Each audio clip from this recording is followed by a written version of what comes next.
Olá pessoal, tudo bem? Como estão?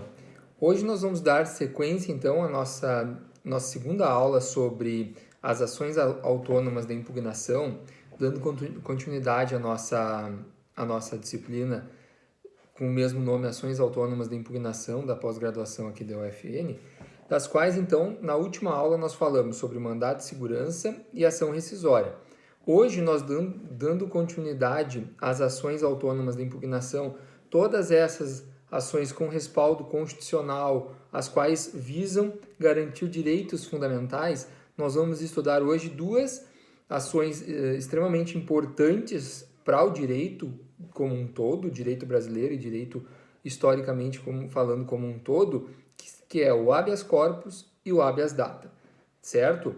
Primeiramente, então, dando início à nossa aula, nós vamos falar sobre o habeas corpus.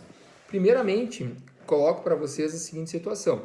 O habeas corpus, sem dúvida, é uma das garantias fundamentais mais antigas que nós temos na história do direito. Ele já vem de muito, muito tempo. A doutrina ela não tem ela diverge em relação a quando teria sido a sua primeira aparição, mas já se fala lá em meados de 1215, quando falando do rei João Sem Terra, que teria uma espécie de carta mandamental que buscava a libertação de indivíduos, ou seja, garantindo o direito de liberdade do indivíduo. Depois, com o passar dos anos, se viu em Habeas Corpus Act em 1679, mas especificamente no Brasil, nós tivemos a primeira aparição lá em 1821, através do chamado Alvará de Dom Pedro I, que tinha essa finalidade de garantir a liberdade de locomoção individual, do indivíduo, que ninguém poderia ser preso sem culpa formada, certo? Então, garantindo aquele direito do indivíduo a só ter a sua liberdade restrita quando de fato a culpa tivesse sido deveras comprovada. Nós tivemos na sequência algo mais palpável em 1832 com o Código Processual Criminal, que daí sim já tinha figura efetivamente, e nas suas constituições, desde a Constituição de 1891, a Constituição da República, até hoje a nossa Constituição vigente de 1988, o habeas corpus sempre esteve presente. Então, a única diferença que nós podemos apontar aqui é que a Constituição de 34, quando também criou o mandado de segurança, ele fez o quê? Que o habeas corpus passasse a ter uma finalidade eminentemente da natureza penal, da natureza criminal. Mas então, vocês podem perguntar, mas por que a gente está vendo isso aqui numa pós-graduação de Direito Processual Civil? Nós estamos vendo aqui porque, em que pese ela seja uma ação constitucional eminentemente da esfera penal, mas é admitido também em matéria de direito civil, quando a gente fala daquelas possibilidades de prisão civil. Então, nós vamos ver que é uma situação bem mais excepcional, mas quem trabalha em determinadas áreas em que admite, hoje no Brasil, na área de direito de família, quando a gente fala de uma prisão civil por alimentos, pode sim ser instrumentalizado o habeas corpus, certo? Então vamos lá. Ele está lá no nosso ordenamento, no artigo 5º, inciso 68 da Constituição, e tem por objetivo o direito de garantir a liberdade de locomoção, tá bem? Nós vamos lá no inciso da Constituição, fica bem claro, conceder-se habeas corpus sempre que alguém sofrer ou achar ameaçado de sofrer. Aqui a gente já consegue identificar os seus dois tipos: repressivo, sofrer, ou achar ameaçado de sofrer, o preventivo, então antes de ocorrer de fato a sua coação ou violência, o direito de liberdade de locomoção. Esse direito seja lesado por uma ilegalidade ou abuso de poder. Então, eu posso já ter sofrido uma repressão ao meu direito, ou estou na iminência, na ameaça de fato de vir a sofrer, certo? A natureza jurídica dessa ação. A natureza jurídica, como nós falamos, é uma ação autônoma de impugnação, uma ação com base, com fundamento constitucional, como a gente viu ali, que está presente no artigo 5º da Constituição. Por se tratar de uma ação que visa garantir a preservação de direitos fundamentais, tem por característica não exigir a cobrança de custas, ou seja, garante um maior acesso ao indivíduo que tem esse seu direito fundamental à locomoção ofendido, o acesso ao judiciário. O que mais que nós podemos destacar como característica? Não há exigibilidade da representação por advogado. É uma daquelas poucas ações que tem um caráter de exceção no que tange a capacidade postulatória. Então, é possível impetrar, então a denominação correta, impetrar um habeas corpus sem a necessidade da representação de advogado. Certo? Então, no o próprio texto constitucional, nós conseguimos identificar já a possibilidade de impetrar um habeas corpus com o objetivo de reparar, repressivo ou evitar, preventivo, violência ou coação à liberdade de locomoção por uma ilegalidade ou abuso de poder. Certo? Isso, pessoal, vocês podem ir acompanhando no material que eu enviei para vocês. Tentei trazer, utilizando doutrina e jurisprudência, para deixar ele o mais completo possível, para que vocês tenham ao menos as principais características que possam nortear vocês na prática, se houver vocês, ainda que atuem na área civil, se houver a possibilidade, então, a necessidade de impetrar um habeas corpus, vocês tenham os fundamentos básicos para isso, certo? Então, lembrando, em que pese, para impetrar o habeas corpus, nós vamos ter que ir lá lançar a mão do Código de Processo Penal. No Código de Processo Penal, o habeas corpus ele está lá no título de recursos.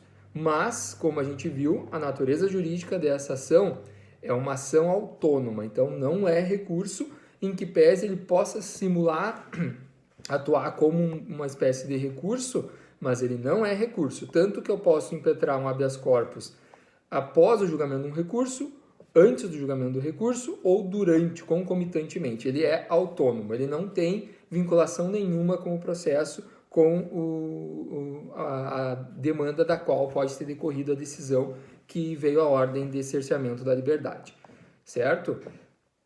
No material de vocês, na sequência, ali, eu utilizei alguns autores para trazer alguma conceituação sobre essa ação, né? Efetivamente, o habeas corpus, do qual ali eu destaco o NUT, quando fala que habeas corpus trata-se de uma ação de natureza constitucional destinada a coibir qualquer ilegalidade ou abuso de poder contra a liberdade de locomoção. Então, não esqueçam, habeas corpus envolve o direito de ir e vir, a locomoção, direito fundamental de ir e vir do indivíduo.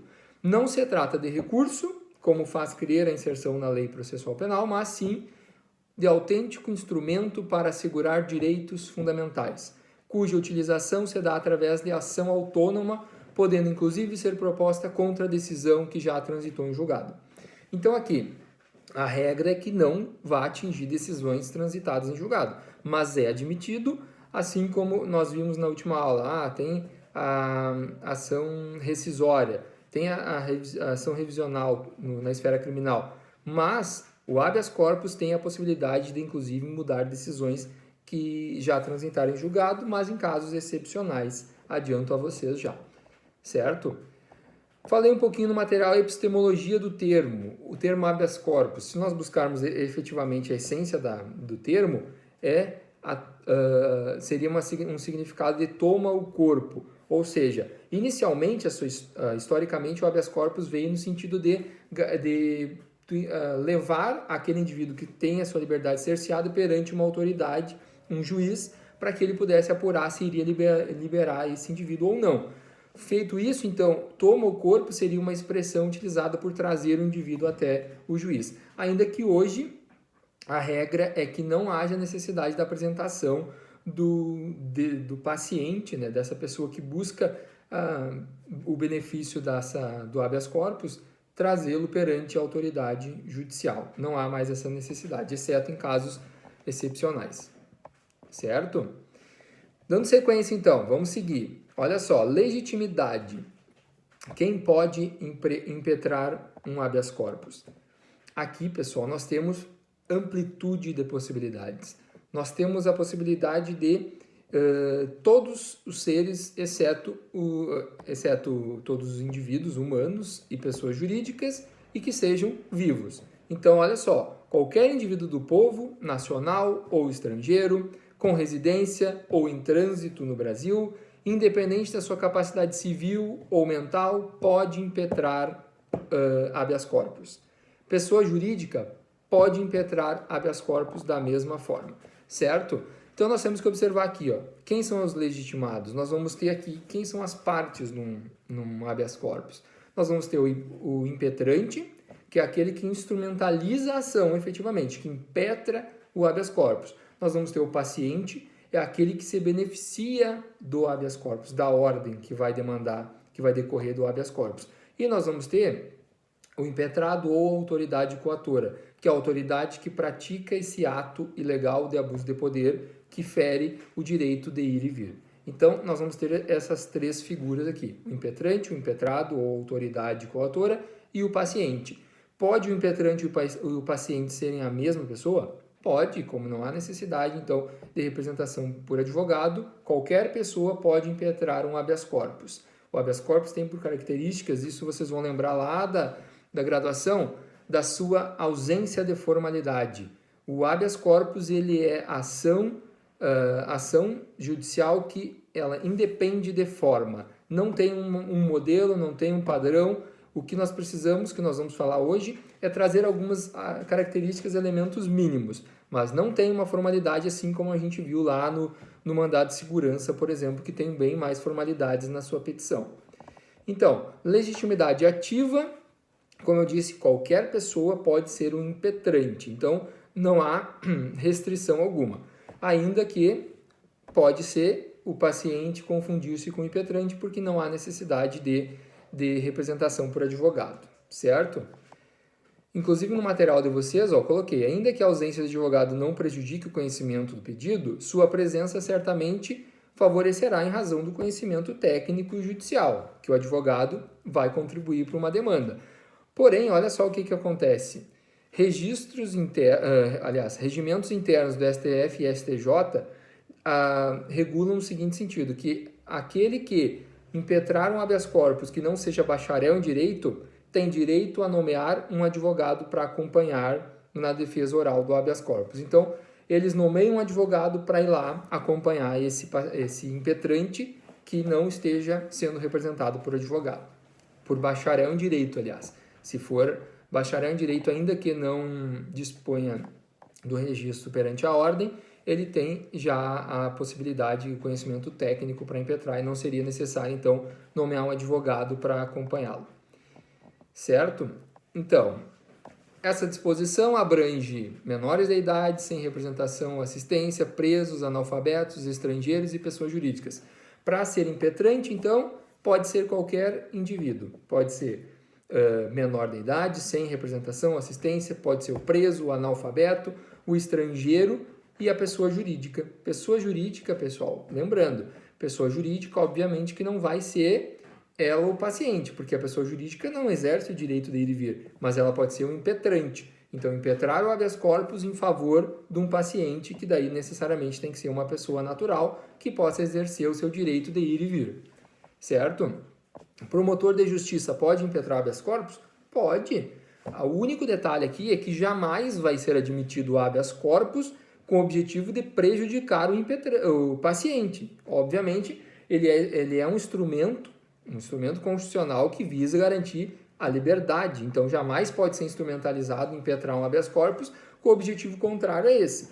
Por isso que, quando o MP, o Ministério Público, impetrar um habeas corpus em favor de um paciente, existe essa regra que exige que o paciente manifeste-se previamente se aceita ou não que o MP impetre impetre o habeas corpus a seu favor. Por que isso, professor? Se o MP está impetrando o habeas corpus em favor do preso, do preso ou daquele que sofre ameaça, porque eu não posso impetrar dois habeas corpus sobre o mesmo fundamento, com o mesmo fundamento. Então, talvez o MP impetrando o habeas corpus no momento precipitado, pode ser que esse habeas corpus não seja admitido e com isso impossibilite esse paciente, né, o réu, enfim, que tenha a sua liberdade com o risco ou já foi cerceada de impetrar um novo habeas corpus. Por isso, então, do cuidado em relação a isso, de termos que, primeiramente, ter a manifestação, a confirmação por parte do paciente quando o impetrante for o Ministério Público. Juiz pode impetrar habeas corpus? Pode, juiz pode impetrar habeas corpus. O detalhe é o quê? O juiz não poderá impetrar habeas corpus em sua própria jurisdição. O juiz que tem jurisdição em determinada comarca, ele não pode impetrar habeas corpus naquela comarca, exceto quando ele próprio for o paciente. Entenderam? Então, fora daquela comarca, ele passa a ser um cidadão comum, podendo impetrar habeas corpus para quem bem entender. Mas dentro da sua jurisdição, somente no caso dele ser paciente. E tem o detalhe, o juiz poderá conhecer de ofício um habeas corpus. Diante do que? Quando não estiver concedendo habeas corpus de decisão proferida por ele mesmo, aí não é admitido, a decisão não pode ser proferida por ele, e ele deve ter competência para julgar aquela matéria. Se ele identificou um caso de ilegalidade ou abuso de poder que cerceie o direito de ir e vir, ele próprio, de ofício, pode, então, conceder um habeas corpus para aquele paciente. Certo? O estrangeiro, como eu falei, pode impetrar habeas corpus. O único detalhe é que a peça deve ser redigida na língua portuguesa. Não é admitido habeas corpus em língua estrangeira. Certo? E como eu havia falando, estou seguindo pelo material ali para vocês poderem ir acompanhando também. Olha só, o nome do beneficiário do habeas corpus, da ordem que vai decorrer o habeas corpus, é paciente o nome dele. Aquele que impetra, que ajuiza a ação, é o impetrante. Aquele que se beneficia da ordem é o paciente. Pode ser a mesma pessoa? Pode. Por vezes, pode ser diversa. O impetrante uma pessoa e o paciente outra pessoa. Na prática, inclusive coloquei ali, na prática, quem atua aí no direito criminal, o que na prática se verifica? O cliente procura o advogado para impetrar um habeas corpus. Como que ele instrumentaliza a petição? O advogado figura como impetrante e o seu cliente como paciente. Então, nós vamos juntar uma procuração de qualquer forma que ele já está dando então poderes para ele representar. Eu não preciso me manifestar em momento algum. Diferente que eu até chego a comentar no material, uma pessoa pública, por exemplo, como nós vimos inúmeros casos no Brasil, historicamente a gente tem nos últimos anos diversos habeas corpus preventivos e repressivos que foram impetrados por terceiros em favor do presidente da República. Nesses casos, figuras públicas necessariamente deve ter a anuência da figura pública, do presidente. Então, os presidentes ou ex-presidentes, qualquer pessoa pública, seja ele até uma pessoa que foge da esfera de representatividade de poderes, pode ser até um ator famoso, um artista que tem um habeas corpus impetrado em seu nome. Se ele for uma pessoa pública de repercussão, necessariamente ele deve manifestar-se se concorda ou não com aquela representatividade, aquela representação através do habeas corpus. Certo? Não é admitido impetração de habeas corpus em favor de paciente indeterminado. Então, por exemplo, eu não posso impetrar um habeas corpus, tem um risco de investigação em face de uma determinada pessoa jurídica da qual é composta por vários sócios. Eu não posso simplesmente impetrar um habeas corpus em favor dos sócios da pessoa jurídica tal. Não, eu tenho que identificar pontualmente. Fulaninho de tal, ciclaninho, eu tenho que dizer pontualmente quem são os pacientes, pessoas naturais, das quais se beneficiarão, então, da ordem do habeas corpus. O que mais nós podemos falar? Legitimidade passiva.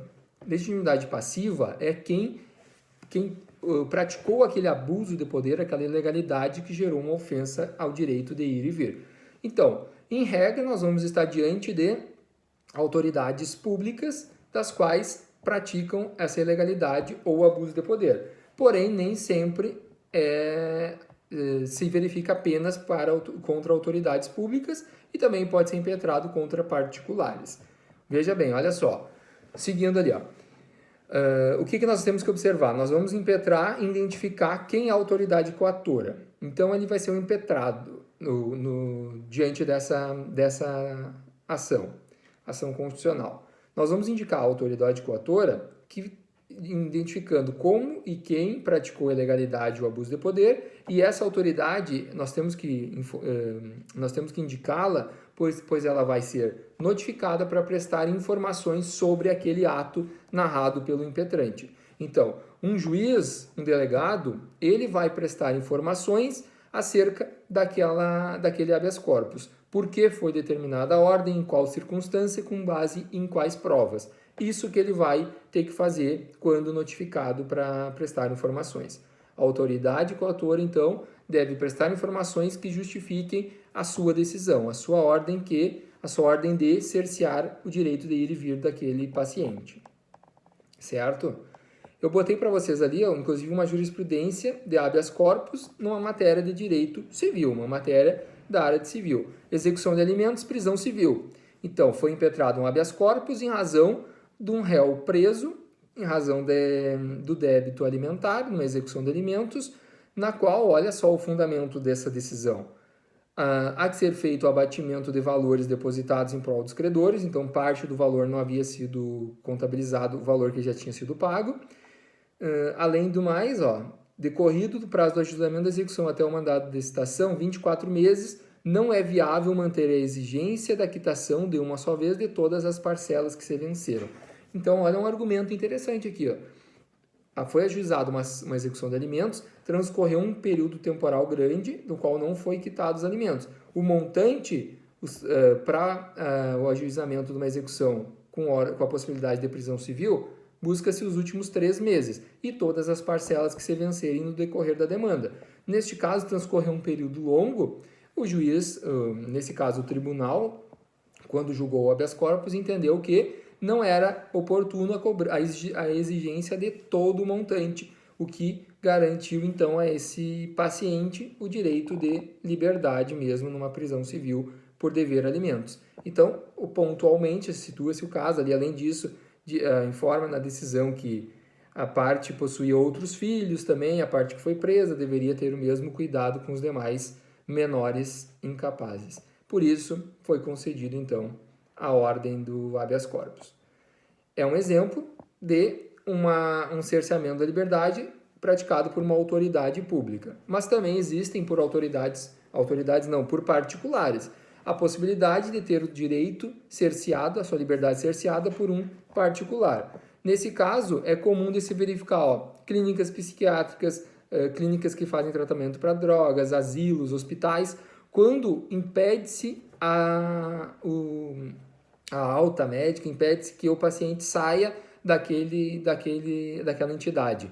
Nesse caso, eu botei uma jurisprudência aqui de uma internação compulsória, ainda que aqui a gente pudesse analisar que pode ter sido em razão da decisão do magistrado que determinou a internação compulsória, mas também se verifica casos de que impede-se a saída do hóspede daquele asilo em razão de inadimplência financeira, por não ter pago, impede que ele saia. Então, N situações aqui, ou quando há uma internação sem a intervenção judicial, não se tratando de uma internação compulsória por meio de uma decisão judicial, mas sim a parte inicialmente concorda em permanecer naquela clínica de reabilitação, porém depois pretende sair e é impedido. Nesse caso, pode impetrar um habeas corpus em face de um particular que está diante de ou praticando ou na iminência de praticar uma ilegalidade ou abuso em relação ao seu direito de ir e vir.